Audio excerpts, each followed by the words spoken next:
विपदाओं में लैंडस्लाइड दुनिया की तीसरी सबसे खतरनाक विपदा मानी जाती है, जिसकी वजह से जान माल का भारी नुकसान होता है।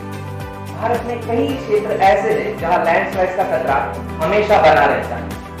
हाल ही में उत्तराखंड के चमोली गांव के धौलीगंगा में ग्लेशियर लेक आउटबर्स्ट जो अभी हुआ, उसका एक कारण लैंडस्लाइड माना जा रहा है और इसीलिए मिनिस्ट्री ऑफ अर्थ साइंसेस ने केरला के अमृता विश्वविद्यापीठम के साथ एक ऐसा आविष्कार किया जो प्रकृति के इस कहर को हमें सुरक्षित और सतर्क रख सकता है। भूस्खलन कोई ऐसी रोजमर्रा की घटना नहीं है जिसे आप नियमित रूप से समझ सकें और इससे सीख सकें। तो कैसे भूस्खलन को समझा जाए, यही बहुत मुश्किल था।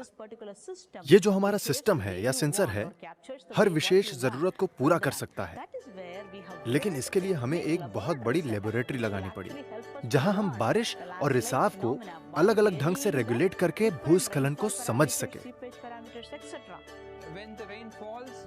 जब बारिश पड़ती है और पानी मिट्टी में जाता है, तो मिट्टी के अंदर का प्रेशर, जिसे पोर प्रेशर कहा जाता है, वो बढ़ने लगता है और नमी बढ़ने लगती है। और जब ये प्रेशर एक पॉइंट पर पहुंच जाता है, तो मिट्टी में हरकत होती है। हमने इस प्रकार की हर हरकत को समझने के लिए सेंसर्स लगाए, जैसे हमारा रेनफॉल सेंसर है, जो ढलान पर गिरने वाली बारिश को मापता है।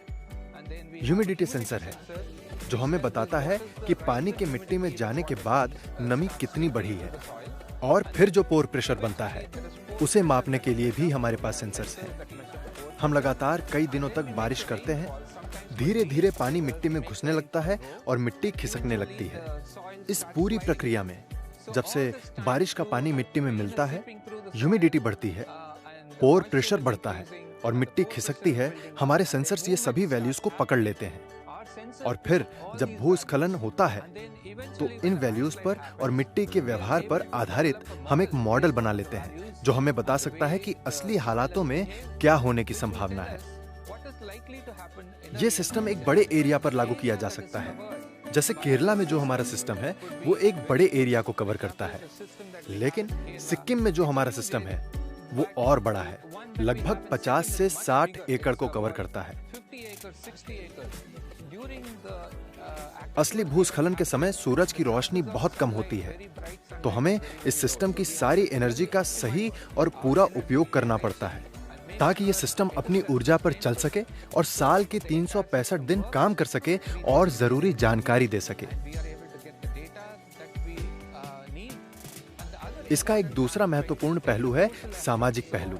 पिछले 9-10 सालों में जब से हमने ये सिस्टम बनाया है, इस पहलू के बारे में हमने बहुत सीखा है। हमारी मुख्य कोशिश है कि इस सिस्टम को ज्यादा से ज्यादा सस्ता बनाया जा सके, ताकि इसे व्यापक रूप से इस्तेमाल किया जा सके। साथ ही बड़े स्तर की मॉनिटरिंग के लिए और जियोफिजिकल सिस्टम्स हम बना सकें जो सस्ते हों, और ऐसे सिस्टम बनाएं जो डेटा साइंस के साथ काम कर सकें, ताकि उसको और ज्यादा जगहों पर उपयोग में लाया जा सके।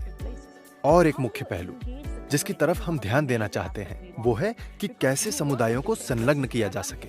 हम हर जगह काम करते हैं। उत्तराखंड के लोग अलग होते हैं, सिक्किम के लोग अलग होते हैं, केरला के लोग अलग होते हैं। तो सबके साथ कैसे काम किया जा सके, इस सोशल साइंस को समझना और अपने प्रोजेक्ट का हिस्सा बनाना जरूरी है, ताकि लोग ऐसी टेक्नोलॉजी और इनोवेशन को स्वीकार कर सकें, अपना बना सकें, इसे ऑपरेट कर सकें, मेंटेन कर सकें और आगे ले जा सकें। ये एक बिल्कुल नई संरचना की तरह है। इस प्रोजेक्ट के जरिए हम एक मेक इन इंडिया प्रोडक्ट पूरे विश्व को दे पाए हैं।